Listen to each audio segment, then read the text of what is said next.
दोस्तों, इस वीडियो में बिना टाइम वेस्ट किए सिर्फ पॉइंट टू पॉइंट बिल्कुल टॉपिक पर बात करेंगे। आज का टॉपिक है कि इंजन की हीटिंग को किस तरह से अपन कम कर सकते हैं। किसी भी बाइक में कई बार इंजन गर्म हो जाता है और बाइक काफ़ी हीट फेंकने लगती है, तो यहाँ अपन डिस्कस करेंगे कि किस तरह से अपन उसको मैनेज कर सकते हैं काफ़ी हद तक। बाइक खड़े खड़े हीट कर रही है या थोड़ी देर ड्राइव करने के बाद हीट कर रही है, तो सबसे पहले आपको चेक करना है उसका रेडिएटर। तो इस तरह से देखिए, मेरा ये रेडिएटर है बाइक का, और इस बाइक के रेडिएटर में आपको ये दिख रहा है, ये सारा इनटेक ब्लॉक हो चुका है। अब इतना इनटेक ब्लॉक होने के कारण एयर पूरी तरह अंदर इंजन पर नहीं जा पा रही है, इसलिए वो हीट कर रही है। दूसरी तरफ से अपन देखते हैं, दूसरी तरफ से भी ये है। तो अगर मैं पूरा रेडिएटर देखूं तो ऑलमोस्ट 20% रेडिएटर इनटेक मेरी बाइक का ब्लॉक है। तो मुझे क्या करना है, जितना हो सके इस रेडिएटर इनटेक को खोलना है।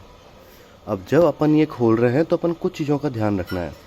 ये सब ट्राई करने से पहले आप ध्यान रखें कि आपकी बाइक गर्म नहीं हो, मतलब आपने काफ़ी टाइम से उसे पार्क कर रखा हो, इंजन ऑफ हो, ताकि बाइक ठंडी हो।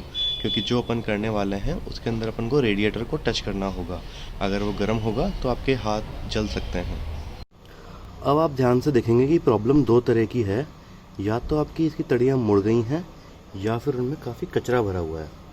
तो दोनों को ही अलग अलग तरीके से ट्रीट करना है। इसे ठीक करने के लिए आपको क्या क्या इंस्ट्रूमेंट्स चाहिए, क्या क्या मशीनरी चाहिए, वो देख लीजिए। कि आपको चाहिए सिर्फ एक बड़ा पिन, और अगर आपके पास पैडॉक स्टैंड है तो ये पैडॉक स्टैंड आपके बहुत काम आएगा, क्योंकि बाइक स्टेडी रहेगी।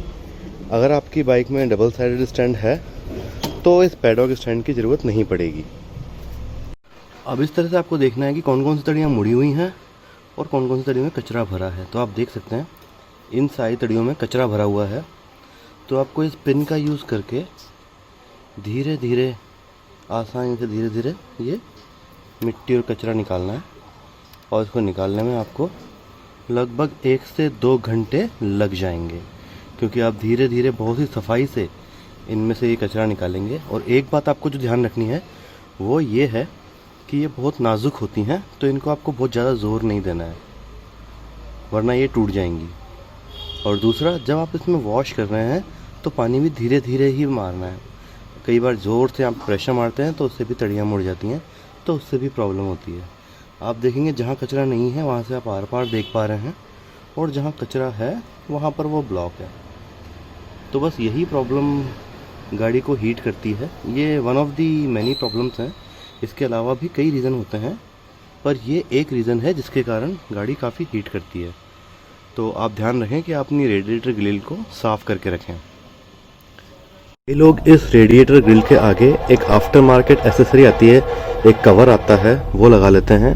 जो भी गलत है वो भी आपको नहीं लगाना चाहिए, क्योंकि कई लोगों को लगता है कि वो गंदगी को रोकेगा, लेकिन वो गंदगी के साथ साथ काफ़ी हद तक हवा को भी रोकता है। इससे भी आपकी रेडिएटर ग्रिल का काम काफ़ी कम हो जाता है और इंजन हीट करने लगता है। तो आपको इस तरह की कोई भी आफ्टर मार्केट एसेसरी या कवर यहाँ रेडिएटर ग्रिल के आगे नहीं लगाना चाहिए। तो इस तरह से आप अपनी बाइक को क्लीन कर सकते हैं, अपने रेडिएटर ग्रिल को क्लीन कर सकते हैं।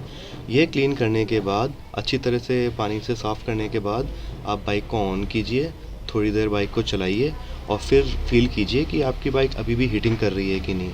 हीटिंग की काफ़ी प्रॉब्लम यहाँ से रिज़ॉल्व हो सकती है, लेकिन अगर यहाँ से रिज़ॉल्व नहीं हो रही है, ये सब करने के बाद रिज़ॉल्व नहीं हो रही है, तो रिकमेंडेशन है कि आप सर्विस सेंटर पर अपनी बाइक लेके जाएं और अच्छी तरह चेक करवाएं। Thank you.